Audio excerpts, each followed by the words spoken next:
Olá pessoal, meu nome é Elizabeth Carvalho e esta aula de Geografia é para o 9º ano. Nós vamos estudar a África, aspectos humanos.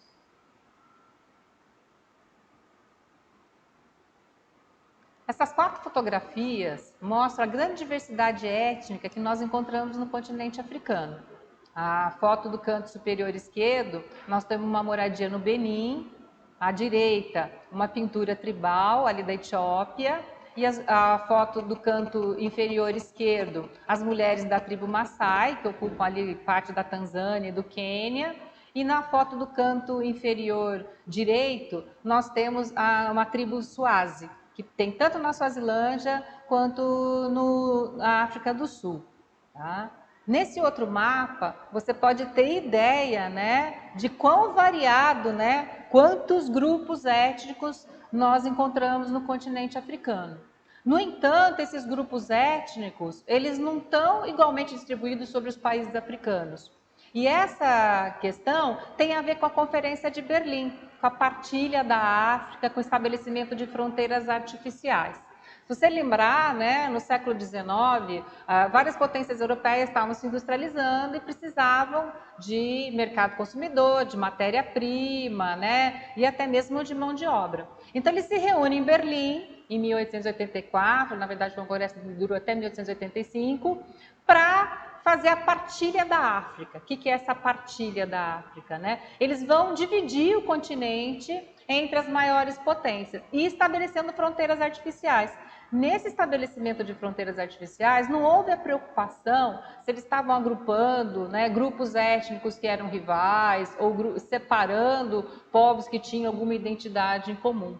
Né? Você pode diferenciar as fronteiras artificiais, normalmente eles usam, né, linhas imaginárias, um paralelo, um meridiano, né, linha geodésica. Enquanto que as fronteiras naturais, que são estabelecidas ao longo do tempo, sempre utiliza geralmente um obstáculo, um rio, uma serra, né, uma cordilheira de montanhas, o próprio litoral. Tá? Então, se você olhar, todo mundo sabe localizar o Egito, né? Aqui na região Nordeste, a gente estudou na aula passada o Rio Nilo, o Delta do Nilo, o Canal de Suez, você vê que as fronteiras são bem retilíneas.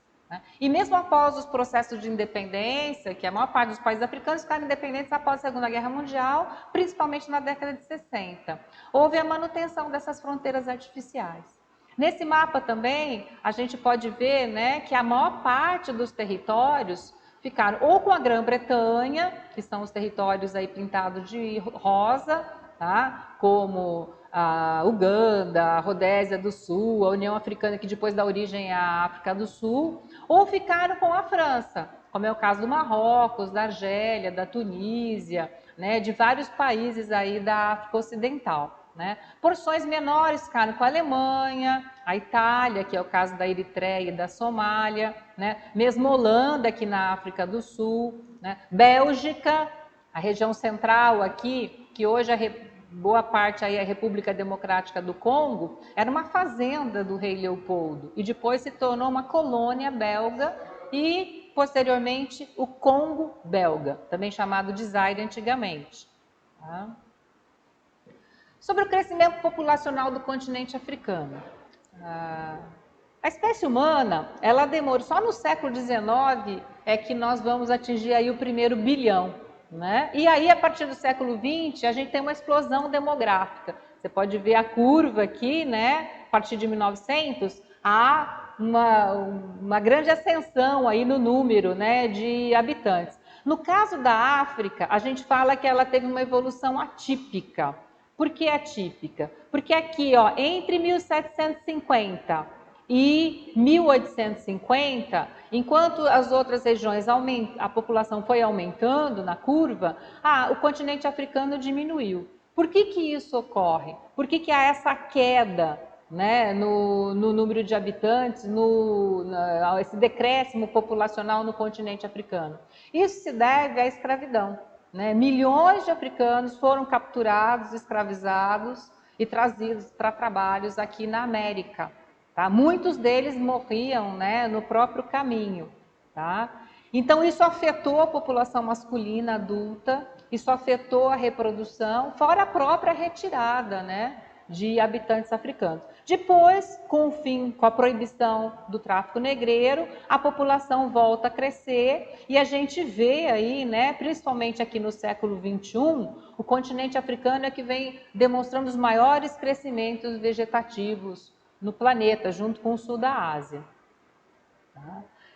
Esse quadro aqui de Rugendas, né, ele retrata um navio negreiro, também chamado navio tumbeiro, né, que mostra as péssimas condições que eram transportados os africanos para a América.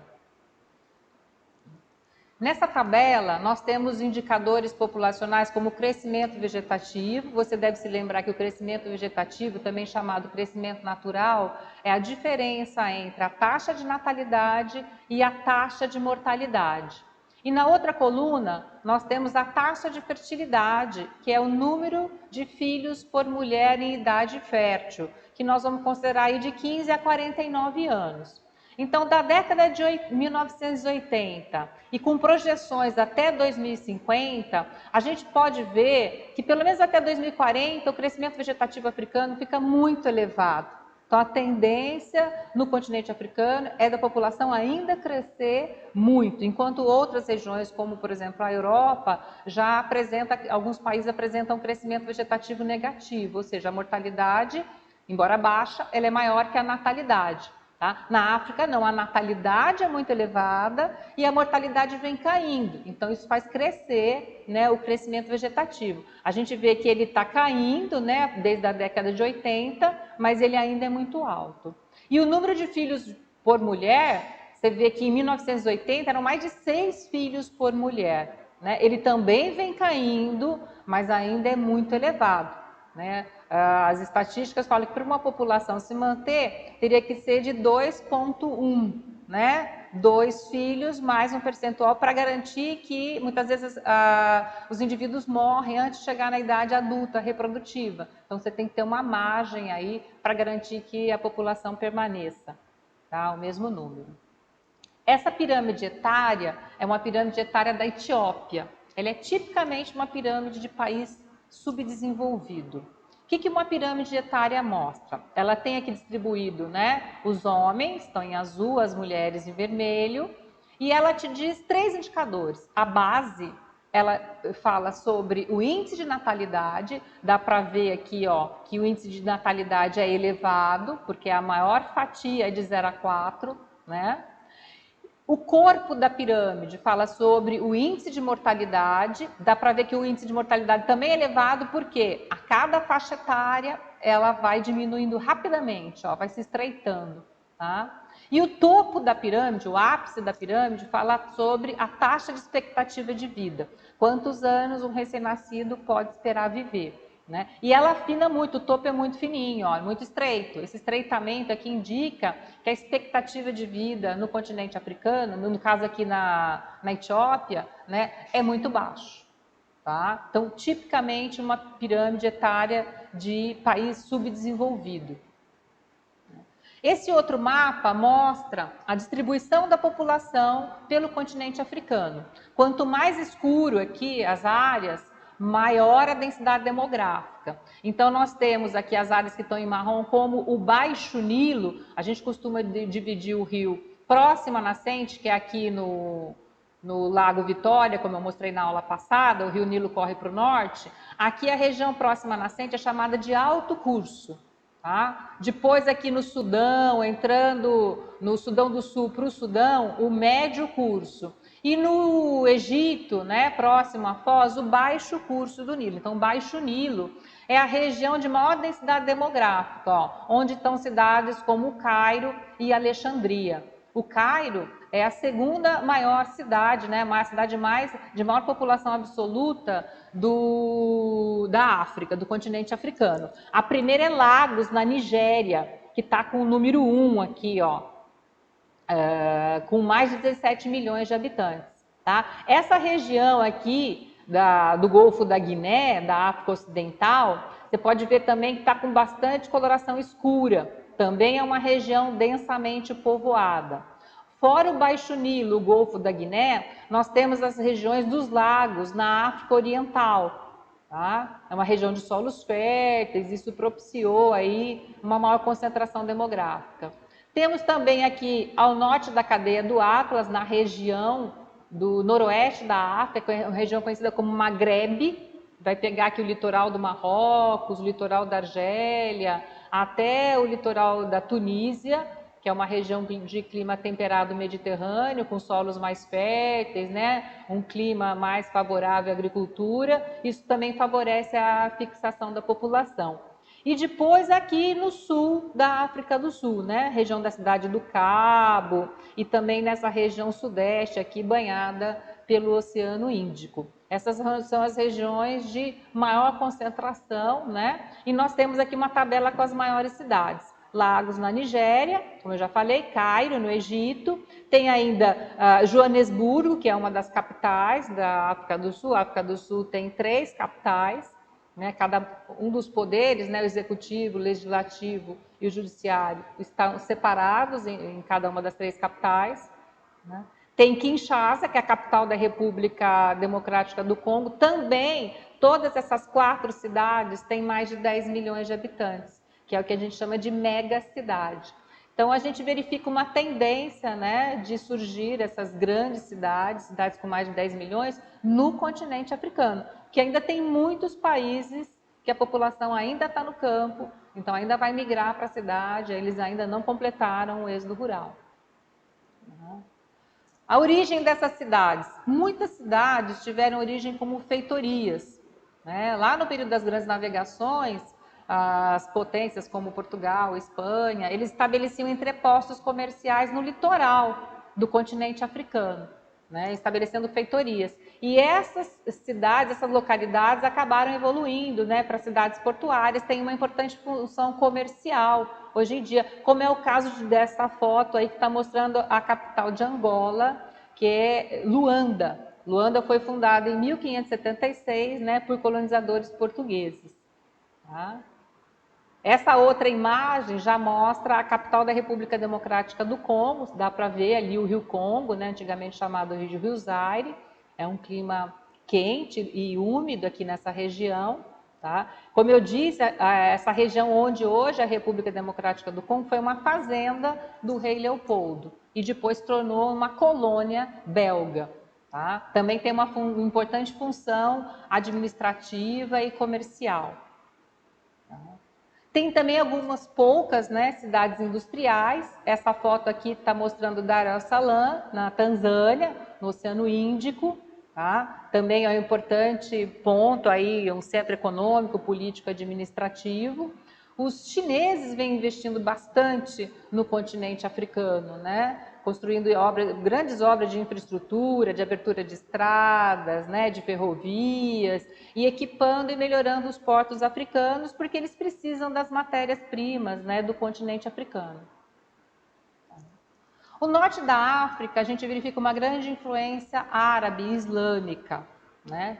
Árabe é quem nasce na Península Arábica, lá no sudoeste da Ásia, né, no Oriente Médio. Mas eles têm grande influência sobre o norte da África, a gente chama de África Branca. Tá? E muitos dos árabes, não são todos, né, mas muitos têm a religião islâmica. E essa religião está marcada aqui na arquitetura de Fez, que é uma cidade do Marrocos, não é? Dá para ver o minarete aqui, né? Dá para ver aqui vários locais de tingimento de tecido, a cidade é rica em azulejos, né? E ao lado nós temos Luanda, que, como eu já falei, é uma cidade aí foi fundada pelos colonizadores portugueses.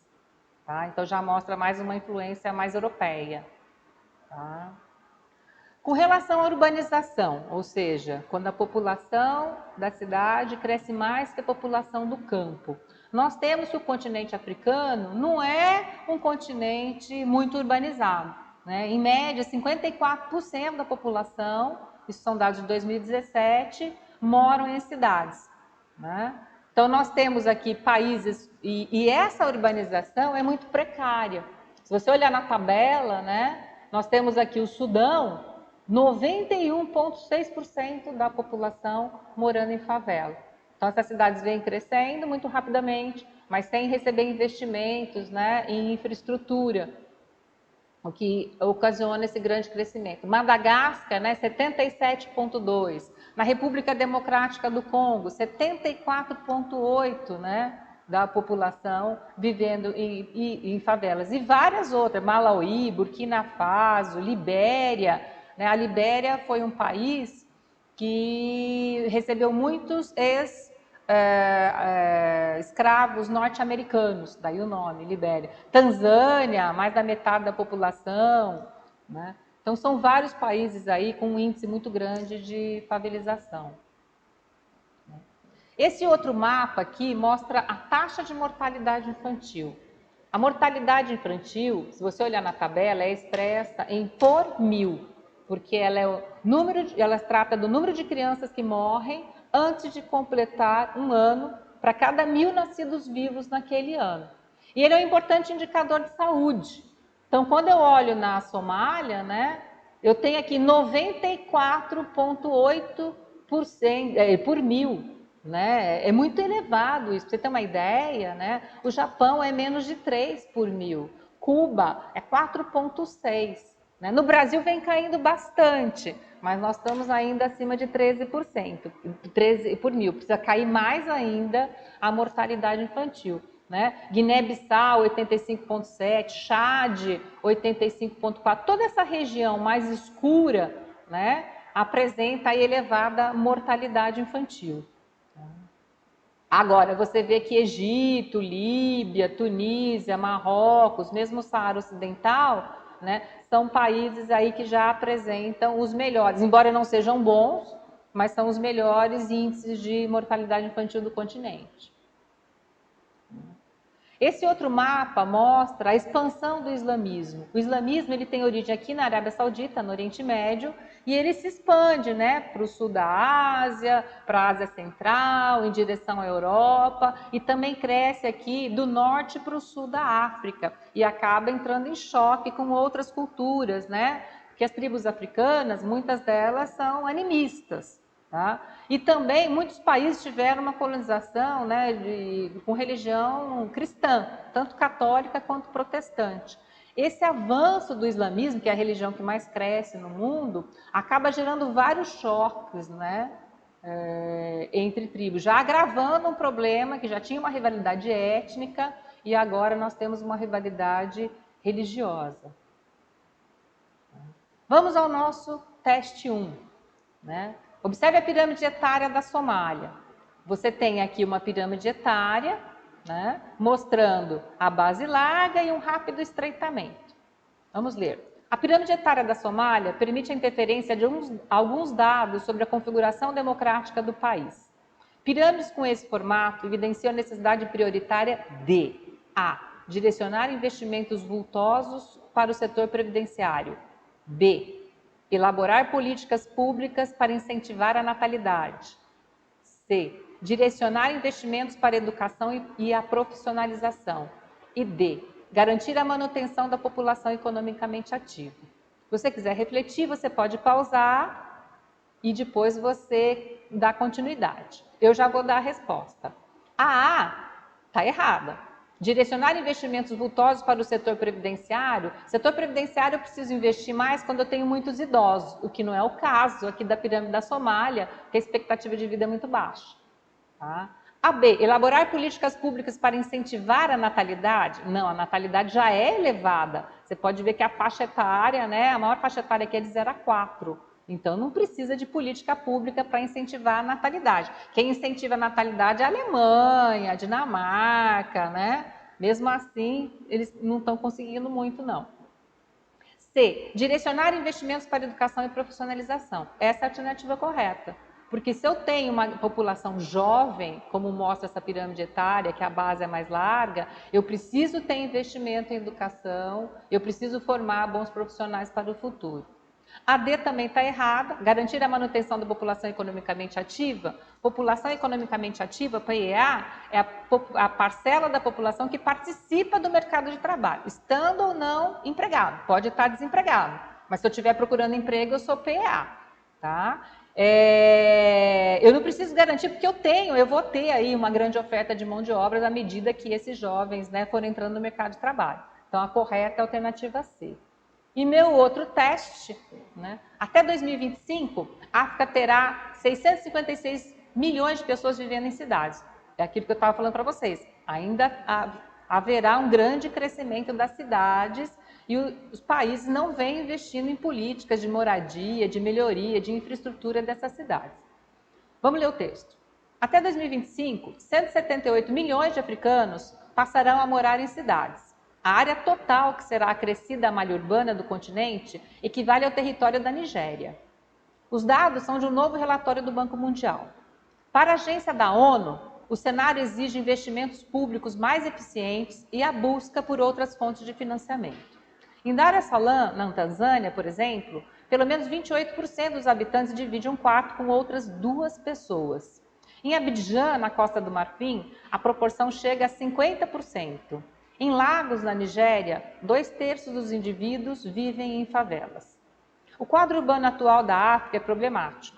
O crescimento previsto para os próximos anos precisa, de acordo com o excerto acima, vir acompanhado por: alternativa A, políticas que assegurem o aumento dos níveis de urbanização. B, eliminação das favelas como opção de moradia no meio urbano. C, estratégias para impedir o deslocamento para os centros urbanos. E D, investimentos que garantam condições dignas de vida nas cidades. A alternativa correta é a D. Para você saber um pouco mais, tá? Acesse o site, na reportagem da Globo, África enfrenta dilema demográfico. E também acesse o texto da FAO, 250 milhões de pessoas passam fome na África. Muito bem, pessoal, espero que você tenha gostado da aula. Até a próxima!